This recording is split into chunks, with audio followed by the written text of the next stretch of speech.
नमस्कार। मैं आपके लिए फिर से एक नया रेसिपी लेकर आई हूँ। ये रेसिपी मान लीजिए चाइना का है, बट है नहीं चाइना का, ये इंडियन।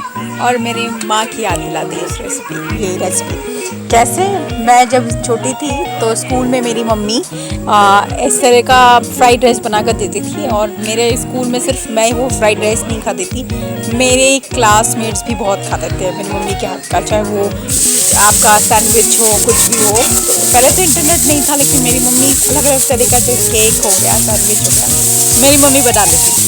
बेसिकली मैंने छोटे सीखा, अब इंटरनेट से सीखा, ये गलत बात नहीं। मेरी मम्मी से मैंने बहुत कुछ सीखा है। मैं तब बनाती नहीं थी, लेकिन खाती ज़रूर थी, तो मुझे खाने से टेस्ट का पता चलता है हमेशा से। तो मैंने ये जो है, मेरी मम्मी ऐसा करती थी कि बस रात का बचा हुआ चावल है तो कभी मैंने फ्राइड राइस बना दिया और मैं वो स्कूल लेकर जाती। तो जैसे मेरे फ्रेंड्स होते थे जो नॉन बेंगोली थे, तो उनको ये था कि आज तू क्या लेकर आई है। मैं ऐसे बोलती थी मैं आज फ्राइड राइस तो उस टाइम पता नहीं था, बोलती फ्राई किया हुआ चावल लेकर आई हूँ। तो हम लोग सब शेयर करके खाते थे फ्राइड राइस। जैसे जैसे मतलब इंडिया में चाइनीज़ फूड ज़्यादा चलने लग गया, तो सबको फ्राइड राइस का भी पता लग गया। जब मैं 10th में थी तब भी मैंने लोगों को फ्राइड राइस खिलाया था। फ्राइड राइस का मुझे पता था, तो मैं अपने फ्रेंड्स के सामने लेकर फ्राइड राइस, मतलब सिर्फ एक बार इंसान को चाइनीज़ नाम बोलने से बहुत वो, मतलब चाइनीज़ खाना खा रही है वैसे वैसे। हमारे इंडिया में ना शोशाबाजी ज़्यादा है, जो भी कुछ कहो, लोगों को अपना कल्चर अच्छा लगता नहीं है, दूसरों का कल्चर। तो कुछ दिन पहले की बात है, एक बंदी ने मेरे यूट्यूब चैनल पे आकर उन्होंने मेरे वीडियो पे कमेंट किया कि आप क्या बोलते हैं, हिंदी कैसे बोलते हो। तो मैंने बोला परंतु मेरी हिंदी में तो कोई ऐसे कुछ है नहीं, प्रॉब्लम नहीं है, तो कुछ निश्चय ही प्रॉब्लम हुआ होगा। तो मैं ये उसको कहना चाहती हूँ, मेरी बहना, पहले तू तो हिंदी सीख ले, फिर दूसरे को बोलना कि कैसे हिंदी बोलते हो। दूसरों को ज्ञान देना सहज है, लेकिन उसको खुद को ऊपर एक्सेप्ट करना ये बहुत गलत है। तो मैं फिर रेसिपी पे आ जाती हूँ। इन फालतू के लोगों की बात करके क्या फ़ायदा।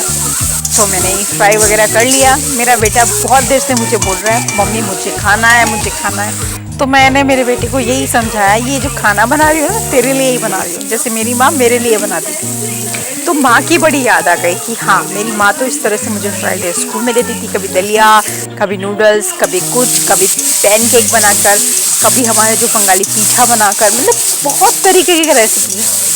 मेरी माँ से जुड़ी हुई रेसिपी बहुत लेकर आऊँगी मैं आप लोगों के सामने। अभी जो रेसिपी है ये भी मेरी मम्मी की रेसिपी, बस ये है कि मैंने भुट्टा एडिशनल डाला है।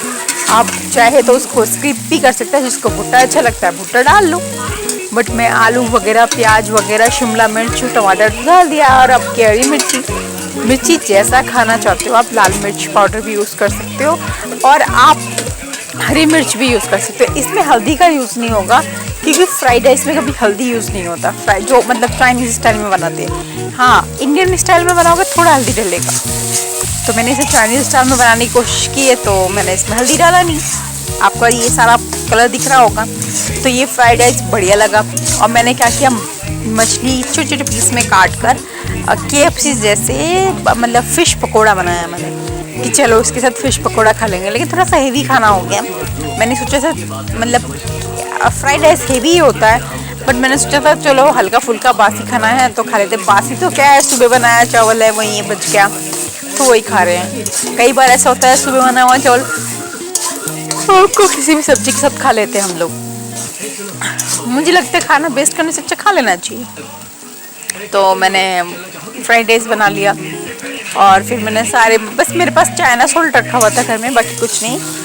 मैंने बना लिया फ्राइड राइस, और मम्मी की बड़ी याद आई कि हाँ, मम्मी मुझे इस तरह की कई रेसिपी खिलाती थी।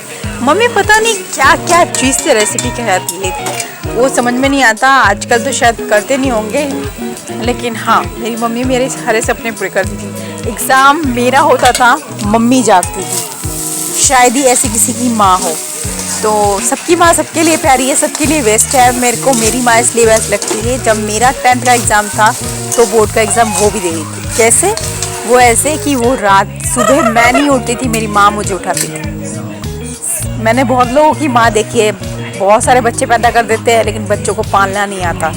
मतलब कहने का मतलब है, बच्चे पैदा करने से नहीं होता, उनको परवरिश देना, उनकी भूख मिटाना, ये माँ बाप का दायित्व है। माँ बाप को ये नहीं कहना चाहिए कि मैंने तुझे बचपन से अब तक खिलाया पिलाया, वो तो माँ का दायित्व है। बच्चे उस दायित्व को कैसे पूरा करते हैं? आप जैसा आप सोच रहे हो कि बच्चे कमा के अपने आप स्वार्थ क्यों देखते हो? बच्चे बड़े होंगे, काबिल होंगे, तो आपने संस्कार दिए ना, तो आपके बच्चे आपको बुढ़ापे में घर से बाहर नहीं निकालेंगे। अगर आपके संस्कार में कमी है ना, वो बुढ़ापे में ज़रूर आपको घर से बाहर निकाल देंगे। Thank you, bye bye watching.